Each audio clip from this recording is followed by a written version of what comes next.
ବୁଝେଇଲେ ଆମେ ଟିକେ ବୁଝିପାରନ୍ତେ ଟିକେ ବୁଝେଇଲେ ମୁଁ ଶୁଣୁଥିଲି। ହଁ ପ୍ରଣବ ଯୋଉଟା ମତେ ଭଲ ଲାଗିଲା ଶୁଣିବାକୁ ଟିକେ ଆପଣଙ୍କ ବାଣୀ। ଆଉ କହୁଛି ଜଗନ୍ନାଥଙ୍କ ଦୟା ଆପଣଙ୍କ ଭେଟ ପାଇକି ବଡ ବହୁତ ଭଲ ଲାଗୁଛି ଶୁଣିବାକୁ। ଆପଣ କୋଉଠୁ କହୁଛନ୍ତି? ନାଇଁ ମୁଁ ସେ ଆପଣଙ୍କୁ ସବୁ ଫୋନ କରିନେଇଥିଲି କି କଟକରୁ।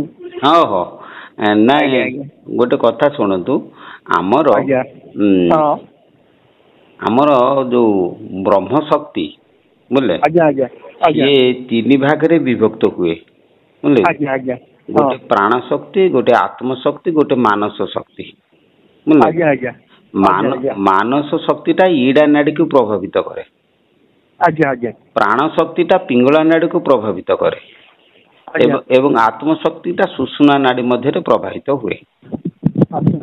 ଆଚ୍ଛା ପ୍ରାଣ ଶକ୍ତି ପିଙ୍ଗଳା ନାଡିରେ ପ୍ରଭାବିତ ହୁଏ, ଇଡା ନାଡିରେ ପ୍ରଭାବିତ ହୁଏ ଅପାନ ଶକ୍ତି ବା ମାନସ ଶକ୍ତି, ଆଉ ସମାନ ଶକ୍ତି ବା ଆତ୍ମଶକ୍ତି ପ୍ରଭାବିତ ହୁଏ ସୁଷୁମ୍ନା ନାଡିରେ ବୁଝିଲେ କି। ପ୍ରାଣ ଶକ୍ତିଟା ହଉଛି ସୂର୍ଯ୍ୟ ସ୍ୱରୂପ, ମାନସ ଶକ୍ତିଟା ହେଲା ଚନ୍ଦ୍ର ସ୍ୱରୂପ ଏବଂ ଆତ୍ମଶକ୍ତିଟା ହେଲା ଅଗ୍ନି ସ୍ୱରୂପ ବୁଝିଲେ ନା। ଆଚ୍ଛା ପ୍ରାଣ ଶକ୍ତିଟା ହୃଦୟରୁ ସୃଷ୍ଟି ହୁଏ ହେଲା। ଆଚ୍ଛା ଆପଣ ଯୋଉ ଆତ୍ମଶକ୍ତିଟା ନାଭିରୁ ସୃଷ୍ଟି ହୁଏ ହେଲା। ଆଉ ଆମର ଅପାନ ଶକ୍ତି ବା ମାନସ ଶକ୍ତିଟା ଆମର କଣ୍ଠ ଚକ୍ରରୁ ବା ଆଧାର ଚକ୍ର କଣ୍ଠ ଚକ୍ରରୁ ଉତ୍ପତ୍ତି ହୁଏ ବୁଝିଲେ।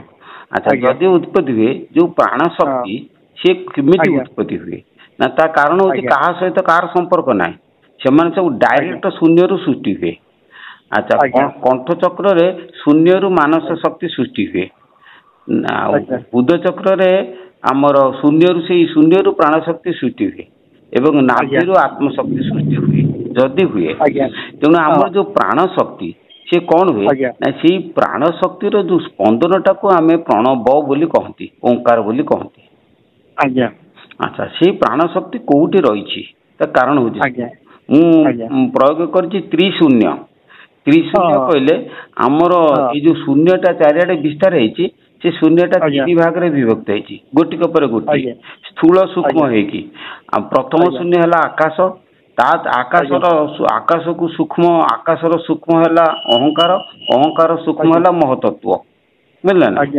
ମୁଁ ତାକୁ ସେ ଦର୍ଶନ ଭାଷା ନ ଦେଇକି ଆମ ଗୁରୁଙ୍କ ଭାଷାରେ ମୁଁ ଲେଖିଛି ଆକାଶ ସୂକ୍ଷ୍ମ ହେଲେ ଅଧ ଶୂନ୍ୟ, ଅଧ ଶୂନ୍ୟ ସୂକ୍ଷ୍ମ ହେଲେ ମଧ୍ୟ ଶୂନ୍ୟ, ମଧ୍ୟ ଶୂନ୍ୟରେ ଆମର ଆତ୍ମଶକ୍ତି ରହନ୍ତି ବୁଝିଲେ ନା।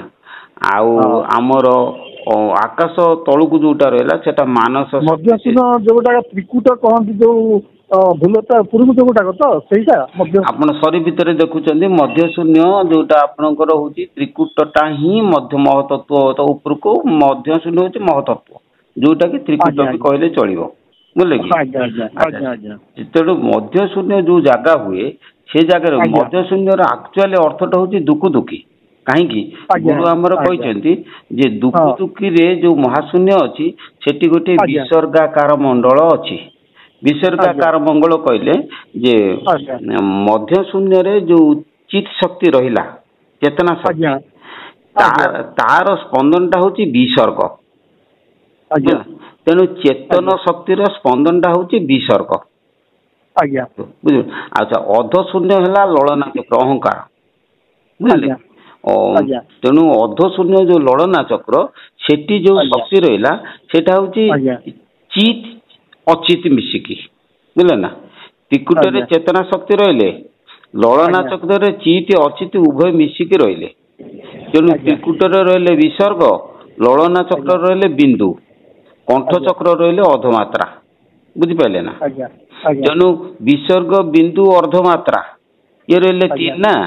ତେଣୁ ଅର୍ଧମାତ୍ରା ପରେ ଆପଣ ଯେତେବେଳେ ହୃଦୟକୁ ଆସିବେ, ହୃଦୟରେ ସେ ପ୍ରାଣ ଶକ୍ତି କଣ ହୁଏ ନା ବିସର୍ଗ ବିନ୍ଦୁ ଅର୍ଧମାତ୍ରା ଇଏ ତ୍ରିଶକ୍ତି ଯାଙ୍କେ ମିଳିତ ଭାବରେ ସେଠି ଏ ଯୋଉ ପ୍ରାଣ ଶକ୍ତି ଧିଅରେ ସେ ସ୍ପନ୍ଦନ ସୃଷ୍ଟି କରନ୍ତି ହୃଦୟରେ। ଯେତେବେଳେ ସ୍ପନ୍ଦନ ସୃଷ୍ଟି କରନ୍ତି ସେଇ ସ୍ପନ୍ଦନଟା ପ୍ରଥମେ 3ଟା ମାତ୍ରାରେ ସୃଷ୍ଟି ହୁଏ, ବିସର୍ଗ ବିନ୍ଦୁ ଅର୍ଧମାତ୍ରା ଏ 3ଟା ମିଶିକି ସେ 3ଟା ମାତ୍ରା ସୃଷ୍ଟି କରନ୍ତି ବୁଝିପାରିଲେ କି। ସେ 3ଟା ମାତ୍ରାକୁ ଆମେ ଧରନ୍ତି ଗୋଟିଏ ଅକାର, ଗୋଟେ ଉକାର, ଗୋଟେ ହଉଛି ମକାର। ତେଣୁ ଅକାରଟା ରହିଲା ଆପଣ ହୃଦୟରେ ବୁଝିପାରିଲେ ନା। ଉକାରଟା ରହିଲା ଆପଣଙ୍କର ନାସା ଅଗ୍ରରେ ହେଲା, ମକାରଟା ରହିଲା ନାସା ମୂଳରେ। ନାସା ମୂଳରେ ଯୋଉ ଜାଗାରେ ନାକ ଦଣ୍ଡି ଯୋଉଟା କହନ୍ତି, ସେଠି ମକାର ମାନେ ଆପଣ କୁହନ୍ତୁ, ଦେଖନ୍ତୁ ନାକ ଦଣ୍ଡିରେ ସେଟା ସ୍ପନ୍ଦିତ ହବ। ତେଣୁ ଅକାରଟା ରହିଲା ହୃଦୟରେ, ଉକାରଟା ରହିଲା ନାସା ଅଗ୍ରରେ ଏବଂ ମକାରଟା ରହିଲା ନାସା ମୂଳରେ। ତେଣୁ ଅକାରଟା ହେଲା ଜଳ ତତ୍ଵ, ଉକାରଟା ହେଲା ପୃଥ୍ୱୀ ତତ୍ଵ, ମକାରଟା ହେଲା ଆପଣଙ୍କର ଆକାଶ ତତ୍ଵ। ଏଇ ତ୍ରିତତ୍ଵ କଣ କରନ୍ତି ନା ଅ ଉ ମ ତ୍ରିଧ୍ୱନି ଇଏ ଯେତେବେଳେ ହୃଦୟରୁ ଆପଣ ଶ୍ୱାସ ବାୟୁରେ ବାହାରକୁ ଯାଆନ୍ତି ଏବଂ ବାହାରୁ ଭିତରକୁ ଆସନ୍ତି, ସେମାନେ କଣ କରନ୍ତି ନା 12ଟା ଜାଗାରେ 12 ପ୍ରକାର ସ୍ପନ୍ଦନ ସୃଷ୍ଟି କରନ୍ତି।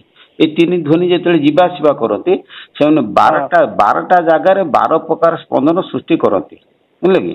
ଆଚ୍ଛା, 5ଟା ସ୍ପନ୍ଦନ ଯୋଉ ସୃଷ୍ଟି କରନ୍ତି ତାକୁ କୁହନ୍ତି ପଞ୍ଚଭୂତର ପ୍ରକୃତି ନେଇକି 5ଟା ସ୍ପନ୍ଦନ ସୃଷ୍ଟି ହୁଏ ହେଲା। ସେଇ ପଞ୍ଚଭୂତ କିଏ? ସେ ଆପଣଙ୍କର ଲଳନା ଚକ୍ର ଉପରେ ସେଇଟା ହଉଛି ଆପଣଙ୍କର ଅଗ୍ନି ତତ୍ଵ, ଆକାର ଧ୍ୱନି ସୃଷ୍ଟି ହୁଏ, ବୁଝିପାରିଲେ? ଆଚ୍ଛା, ନାସା ମୂଳରେ ପୃଥ୍ୱୀ ତତ୍ଵ, ନାସା ମଧ୍ୟରେ ସେଟା ପୃଥ୍ୱୀ ତତ୍ଵ, ସେଟା ଉକାର ଧ୍ୱନି ସୃଷ୍ଟି ହୁଏ। ଦୁଇ କର୍ଣ୍ଣ ମଝିରେ, ଦୁଇ କର୍ଣ୍ଣର ଠିକ ମଝା ମଝିରେ ସେଠି ଇକାର ଧ୍ୱନି ସୃଷ୍ଟି ହୁଏ, ସେଟା ବାୟୁ ତତ୍ଵ। ଦୁଇ ଚକ୍ଷୁର ମଧ୍ୟରେ ସେଟା ଏକାର ଧ୍ୱନି ସୃଷ୍ଟି ହୁଏ, ସେଟା ହଉଛି ଜଳ ତତ୍ଵ। ଏବଂ ବୃଲତା ଉପରେ ସେଟା ମକାର ଧ୍ୱନି ସୃଷ୍ଟି ହୁଏ, ସେଟା ହଉଛି ଆକାଶ ତତ୍ଵ। ତେଣୁ ଏଇ ଯୋଉ ପୃଥ୍ୱୀ ଜଳ ଅଗ୍ନି ବାୟୁ ଆକାଶ ଏ ପଞ୍ଚଭୂତର ପଞ୍ଚ ପ୍ରକୃତି ରୁ 5 ପ୍ରକାରର ଧ୍ୱନି ଏଇ 5ଟି ଜାଗାରେ ସୃଷ୍ଟି ହୁଏ, ବୁଝିପାରିଲେ? ଯଦି ସୃଷ୍ଟି ହୁଏ, ତାପରେ ଦେଖନ୍ତୁ ଦୁଇ କର୍ଣ୍ଣ ମଝିରେ ସିନା ସେଟା ସୃଷ୍ଟି ହେଲା, ଦୁଇ କର୍ଣ୍ଣରେ 2 ପ୍ରକାର ଧ୍ୱନି ସୃଷ୍ଟି ହୁଏ। ଆଉ ଦୁଇ ଚକ୍ଷୁ, ଦୁଇ ନାସା ଏବଂ ମୁଖ, ଇଏ ହେଲେ 7ଟା ଜାଗା। ଏ 7ଟା ଜାଗାରେ 7 ପ୍ରକାର ଧ୍ୱନି ସୃଷ୍ଟି ହୁଏ, ତାକୁ କୁହନ୍ତି ସପ୍ତ ସ୍ୱର, ବୁଝିଲେ କି? ଇଏ 5 ଜାଗାରେ ପଞ୍ଚଭୂତ, ଇଏ 7 ଜାଗାରେ ସପ୍ତ ସ୍ୱର। ପଞ୍ଚଭୂତ ସପ୍ତ ସ୍ୱର ମିଶିକି 7 5 12ଟା ଧ୍ୱନି ସେ ସୃଷ୍ଟି କରନ୍ତି। ଏଇ 12ଟା ଧ୍ୱନି କି କୁହାଯାଏ ଦ୍ୱାଦଶ ମାତ୍ରା। ଏଇ ଦ୍ୱାଦଶ ମାତ୍ରା କଣ ହୁଏ ନା ଆମର ହୃଦୟରୁ ନାସା ଦ୍ୱାର ଦେଇକି ଯୋଉ ପବନ ଯିବା ଆସିବା କରୁଛି, ଏଇ ପବନ ଧୀରେ 12ଟା ମାତ୍ରା କଣ ହୁଏ ନା ଝଙ୍କୃତ ହୁଏ। ଯେତେବେଳେ ଝଙ୍କୃତ ହୁଏ, ଇଏ ମାତ୍ରା ଧ୍ୱନି ଅନ୍ୟକୁ ଶୁଣା ଯାଇପାରେ ନାହିଁ, ଏ ସାଧକ ନିଜେ ଶୁଣେ, ବୁଝିପାରିଲେ ନା? ଯୋଉ ଧ୍ୱନି ବ୍ୟକ୍ତି ନିଜେ ଶୁଣେ ଏବଂ ଅନ୍ୟକୁ ଶୁଣା ଯାଇପାରେ ନାହିଁ, ସେଇ ଧ୍ୱନି ମାତ୍ରା କୁହାଯାଏ। ବର୍ଣ୍ଣ କାହାକୁ କୁହନ୍ତି ନା ଯୋଉ ଧ୍ୱନି ବ୍ୟକ୍ତି ଉଚ୍ଚାରଣ କଲେ ଅନ୍ୟ ଜଣେ ତାକୁ ଶୁଣିପାରେ, ତାକୁ ବର୍ଣ୍ଣ ବୋଲି କୁହନ୍ତି। ତେଣୁ ବର୍ଣ୍ଣ ଶୁଣନ୍ତୁ, ବର୍ଣ୍ଣ କେତେ ନା ବର୍ଣ୍ଣ ହଉଛି 50 ଭାଗରେ ବିଭକ୍ତ। ତେଣୁ 50 ବର୍ଣ୍ଣର ଉତ୍ପତ୍ତି ସ୍ଥଳ ଷଡ଼ଚକ୍ରରେ ଏବଂ ପ୍ରକାଶ ସ୍ଥଳ ଆପଣଙ୍କର କଣ୍ଠରୁ ଓଠ ଭିତରେ, ବୁଝିପାରିଲେ ନା? ମୁଁ ବୁଝେଇ ଦଉଛି ଯେ ଆପଣଙ୍କର 16 ସ୍ୱରା, 16 ସ୍ୱର ଅଛି ନା। ତେଣୁ ଅ କଣ୍ଠରେ, ଇ ତାଳୁରେ, ଉ ହେଲା ଆପଣଙ୍କର ଓଷ୍ଠରେ, ରୁ ହେଲା ମୂର୍ଧନୀରେ, ଲୁଲୁ ହେଲା ଦନ୍ତରେ। ତେଣୁ କଣ୍ଠ, ତାଳୁ, ମୂର୍ଧନୀ, ଓଷ୍ଠ, ଦନ୍ତ ଏଇ 5 ଜାଗାରେ 5 ଦୁନେ 10ଟା ରହିଲା।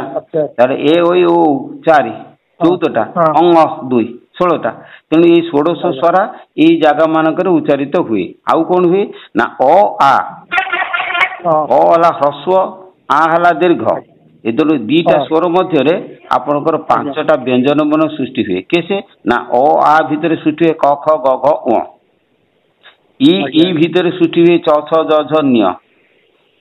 ଉ ଭିତରେ ସୃଷ୍ଟି ହୁଏ ପ ଫ ବ ଭ ମ। ରୁ ଭିତରେ ହୁଏ ଟ ଠ ଡ ଢ ଣ। ଲୁ ଭିତରେ ସୃଷ୍ଟି ହୁଏ ତ ଥ ଦ ଧ ନ। ये 25ଟି ବ୍ୟଞ୍ଜନ। ଇଏ 16 ସ୍ୱର, ଇଏ 25 25 16 35 25 16 35 25 10 35 36 ହେଇଗଲା। 36 ହେଇଗଲା। ଉଷ୍ମ ଆପଣଙ୍କର 10 25 16 25 16 41 ହେଇଗଲା। 25 16 41 ଆଉ ଉଷ୍ମ ବର୍ଣ୍ଣ ହେଲା 10 51। ତେଣୁ ଏଇ 51କୁ କ୍ଷୟ ସ୍ୱର ମାନେ ଗୁପ୍ତରେ ରହିଲା। ତେଣୁ 50ଟା ବର୍ଣ୍ଣ ଆପଣଙ୍କର କଣ୍ଠରୁ ଓଠ ଭିତରେ ଉଚ୍ଚାରିତ ହୁଏ। ବୁଝିପାରିଲେ ନା? ଆଚ୍ଛା କିନ୍ତୁ ସିଏ ବୀଜ ରୂପରେ ଆସେ କୋଉଠୁ ନା ସେ ବୀଜ ରୂପରେ ସ୍ଥିତି ହେଇଥାଏ କୋଉଠି ନା କଣ୍ଠରେ ଷୋଡଶ ସ୍ୱରାହା 16 ପ୍ରକାର 16 ରହିଲା କଣ୍ଠରେ ଅ ଆ ଇ ଉ ରୁ ରୁ ଲୁ ଲୁ ଏ ଐ ଓ ଓ ଅଙ୍ଗ ଇ ରହିଲା କଣ୍ଠରେ। ତାହେଲେ କ ଖ ଗ ଘ ଙ ଚ ଛ ଜ ଝ ଞ ଟ ଠ ଇ 12ଟି ରହିଲେ କେତେ ହୃଦୟରେ ଡ ଢ ମୂର୍ଧନ ତ ଥ ଦ ଧ ଦନ୍ତେନ ପ ଫ ଇଏ 10ଟି ରହିଲେ ଆପଣଙ୍କର ନାଭିରେ ବ ଭ ମ ଜ ର ଳ ଏ 6ଟି ରହିଲେ ଆପଣଙ୍କର ଲିଙ୍ଗରେ ବ ତାଲବେଶ ମୂର୍ଧନେଶ ଦନ୍ତେଶ ଇଏ 4ଟି ରହିଲେ ଆଧାରରେ ହ କ୍ଷ ଇଏ 2ଟି ରହିଲେ ଆପଣଙ୍କର ଲଲାଟରେ।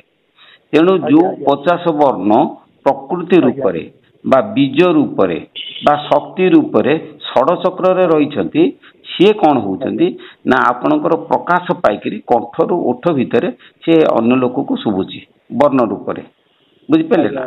ଆଉ ତାକୁ ଆମେ ସାଧାରଣ ହିସାବରେ ଆଜିକାଲି କଥା ଉପରେ ବୁଝେଇ ପାରିବା ଯେ ପେନଡ୍ରାଇଭରେ ଯଦି ଆପଣ ଗୋଟେ ଗୀତକୁ ରଖିଥାନ୍ତି ତାକୁ ଯେତେବେଳେ ଆପଣ ଆମ୍ପ୍ଲିଫାୟାରରେ ପକେଇ ଦିଅନ୍ତି ସେ ରେକର୍ଡରେ ଜୋରରେ ବାଜେ ଅନ୍ୟ ଲୋକ ଶୁଣନ୍ତି। ତେଣୁ ପେନଡ୍ରାଇଭରେ ଯୋଉ ଧ୍ୱନିଟି ରହିଲା ସେଇଟା ହଉଛି ବୀଜ ଧ୍ୱନି।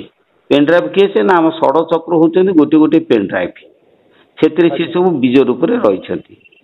ଆଉ ମାଇକ୍ର ଯୋଉ ମାଇକ୍ରୋଫୋନ ଚୁଙ୍ଗାଟା ସେ ହଉଛି କିଏ ସେ ନା ସେ କଣ୍ଠରୁ ମୁଖଟା ହଉଛି ମାଇକ୍ରୋଫୋନ ଚୁଙ୍ଗା ସେଠି ଆମ୍ପ୍ଲିଫାୟାର ହେଇକି ଆମକୁ ଶୁଭୁଛି। ବୁଝିପାରିଲେ ନା? ତେଣୁ ଆମେ ବାବା ଆମେ ତାକୁ ଜାଣିବା କେମିତି? କାହାକୁ ଜାଣିବେ? ଏଇ ଯୋଉ ଧର ଯୋଉ ଆପଣ ଯୋଉ ବୁଝେଇ ଦେଇଗଲେ ତ ଆମେ ତାକୁ ଧ୍ୟାନ ସୂତ୍ରରେ କେମିତି ବୁଝିବା ଜାଣିବା? ଧ୍ୟାନ ସୂତ୍ରରେ ଆପଣ ତ କଥାରେ ମୁଁ ବୁଝେଇଦେଲି ଆପଣ ଅନ୍ତର ଭିତରେ କେମିତି ଜାଣିବେ ଏଇଆ ତ? ଅନ୍ତର ଭିତରେ ଅନାହତ ନାଦର ସନ୍ଧାନ କେବଳ ସଦ୍ଗୁରୁ ଦିଅନ୍ତି। ବୁଝିଲେ? ସଦ୍ଗୁରୁଙ୍କ ଠାରୁ ତତ୍ତ୍ୱ ଗ୍ରହଣ କରିକିରି ଆପଣ ଯଦି କାମ କରିବେ ସେଟା ଅଟୋମେଟିକ ଶୁଭିବ। ସେ କଥା ଆମର ଭାଗବତ ଲେଖା ଅଛି ସମାହିତାତ୍ମନ ବ୍ରହ୍ମନ୍ ବ୍ରହ୍ମଣୋ ପରମେଷ୍ଠିନ ହୃଦୟାକାଶାଦବୁନ୍ନାଧୋ ବୃତ୍ତିରୋଧାଦ୍ ବିଭବ୍ୟତେ। ଅର୍ଥାତ୍ ଯେତେବେଳେ ବ୍ରହ୍ମା ସମାଧିରେ ବସିଲେ ତାଙ୍କ ହୃଦୟ ଆକାଶରୁ ମନୋବୃତ୍ତି ଗୋଟେ ଶବ୍ଦ ସୃଷ୍ଟିରେ ସେ ମନଟା ମନର ବୃତ୍ତିକୁ ଯଦି ରୋଧ କରିବା ସେ ଆମକୁ ଶୁଭିବ। ମନୋବୃତ୍ତି କଣ ନା ମନର ବୃତ୍ତି ହଉଛି କଳ୍ପନା କରିବା। ତେଣୁ କଳ୍ପନା କରିବାଟାକୁ ଯେତେବେଳେ ନିର୍ବିକଳ୍ପ ହେଇଯିବ ସେତେବେଳେ ସେଟା ଆମକୁ ଅଟୋମେଟିକ ଶୁଭିବ। ତେଣୁ ମନକୁ ସ୍ଥିର କରିବା ପାଇଁ ହେଲେ ସଦ୍ଗୁରୁଙ୍କ ଉପାୟ ଦରକାର। ସେ ଫର୍ମୁଲା ଅନୁସାରେ ମନ ଧୀରେ ଧୀରେ ଧୀରେ ଧୀରେ କଣ ହବ ନା ଆପଣଙ୍କର ସ୍ଥିର ହବ। ବୁଝିପାରିଲେ? ମନ ସ୍ଥିର ହବା ପାଇଁ ମୁଁ ଆପଣଙ୍କୁ କହୁଛି ଯେ ଆପଣଙ୍କର ଗାଈ ଅଛି ନା? ଗାଈ ଅଛି। ଗାଈ ଯେତେବେଳେ ଛୁଆ ଜନ୍ମ କରେ ବୁଝିପାରିଲେ ସେ ଯୋଉ ବାଛୁରୀ ଟିକେ ଆପଣ ସ୍ନେହରେ କଣ କରନ୍ତି ନା 21 ଦିନ ପର୍ଯ୍ୟନ୍ତ କ୍ଷୀର ଖାଇବା ପାଇଁ ଛାଡି ଦିଅନ୍ତି ସେ ଡିଆଁ ମାରିକି ବୁଲାଚଲା କରେ। 21 ଦିନ ପରେ ଯେତେବେଳେ ଆପଣ କ୍ଷୀର ଆହରଣ କରିବା ପାଇଁ ବାଛୁରୀକି ବାନ୍ଧି ଦିଅନ୍ତି ସେ ପ୍ରଥମ ଦିନ କହିବ ଯେ ମୁଁ ଖୁଣ୍ଟଟାକୁ ଉପାଡ଼ିକି ନେଇକି ପଳେଇମି ଛିଣ୍ଡିକି। କାହିଁକି ନା ସେ ବୁଲୁଥିଲା ନା ଚଞ୍ଚଳ ଥିଲା ତେଣୁ ସିଏ କହିବ ମୁଁ ଉପାଡ଼ିକି ନେଇଯିବି। ମାସେ 2 ମାସ ପରେ ଆପଣ ଦେଖିବେ ସିଏ କଣ କରିବ ନା ପୁରା ଏତେ ଧୀର ହେଇଯିବ ଯେ ଆପଣ ଆଣିକି ମା ପାଖରୁ କ୍ଷୀର ଖାଇବ କ୍ଷୀର ଖାଇକି ସେ ଚୁପ୍ ପୁଣି ଯାଇ ଖୁଣ୍ଟରେ ଛିଡା ହବ। ବୁଝିପାରିଲେ ନା? ତେଣୁ ଆପଣଙ୍କର ମନଟା ହଉଛି କଅଁଳା ବାଛୁରୀ। ବୁଝିପାରିଲେ ନା? ତେଣୁ ସେଇ କଅଁଳା ବାଛୁରୀଟି ଆପଣଙ୍କୁ ଖୁଣ୍ଟ ହେଲା କିଏ ସିନା ଗୁରୁ ନାମ। ଗୁରୁ ନାମ ରୂପକ ଖୁଣ୍ଟରେ କଅଁଳା ବାଛୁରୀ ରୂପକ ମନକୁ ଆପଣ ଯଦି ପ୍ରଥମେ ବାନ୍ଧିବେ ସେ ମୋଟେ ରହିବ କୁଆଡେ କଣ ପଳେଇବ କଟକରେ ଏଠି ବସିଥିବ କଟକରେ ଯାଇ ଘୋଡା କିଣୁଥିବ। ତେଣୁ ଗୋଟେ କଥା ହଉଛି କିଛି ଦିନ ଯେତେବେଳେ ଆପଣ ଆୟତ କରିବେ ଅଭ୍ୟାସ ଯୋଗ ଯୁକ୍ତେନ ଚେତସା ନାନ୍ୟଗାମିନା ପରମ ପୁରୁଷଂ ଦୀପଂ ଜାତି ପାର୍ଥାନୁଚିନ୍ତୟନ୍ ଅଭ୍ୟାସ ଯୋଗରେ ଅଭ୍ୟାସୀ ଚିତ୍ତ ଏକାଗ୍ର ବଳେ ସେ ଦିବ୍ୟ ପରମ ପୁରୁଷ ଜୀବ ଲଭଇ ହେଳେ। ସୁତରାଂ ଆପଣ ମନକୁ ଅଭ୍ୟାସ କରି କରି କରି କରି କରି କରି ଯେତେବେଳେ ଆପଣ ସ୍ଥିର କରିବେ ଚିତ୍ତ ପ୍ରଜ୍ଞ ହେଇଯିବେ ସେତେବେଳେ ଆପଣଙ୍କୁ ସେ ନାଦ ଅଟୋମେଟିକ ସୃଷ୍ଟି ହବ। କେହି ଶୁଣିବା ପାଇଁ ଆପଣ ଚାହିଁଲେ ବି ସେ ଶ୍ରୁତିଗୋଚର ହବନି। ଆପଣ କର୍ମ କରନ୍ତୁ ଆପଣ ନିଶ୍ଚୟ ସେ ଶବ୍ଦକୁ ପାଇବେ ଏବଂ ଆପଣ ହିନ୍ଦୁ ବୋଲିକି ପରିଚୟ ଦେବେ ସେତେବେଳେ।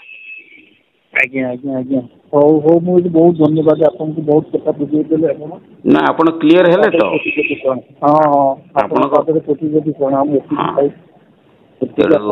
ଏତେ ଜ୍ଞାନ ଆପଣଙ୍କ ଠେଇ ମୁଁ କଳ୍ପନା କରିପାରୁନଥିଲି। ଏତେ ମାନେ ଶୁଣି ମତେ ଏତେ ଭଲ ଲାଗୁଛି ବାବା ଆପଣଙ୍କ ବାଣୀ। ହଉ ଆପଣଙ୍କର ଦର୍ଶନ କେବେ ପାଇବେ? ଆପଣ କଟକ ଆସନ୍ତି ଟିକେ ବାବା? କଟକ ଆସୁନାହାନ୍ତି? ଯାଉଛି କି ସେମିତି ମାନେ ନୁହେଁ। ଆମର ତ ଏବେ ତ 23 ତାରିଖ ପର୍ଯ୍ୟନ୍ତ ପୁରା ମଠରେ ରହିବେ। ଆମର 23 ତାରିଖ ଦିନ ଯଜ୍ଞ।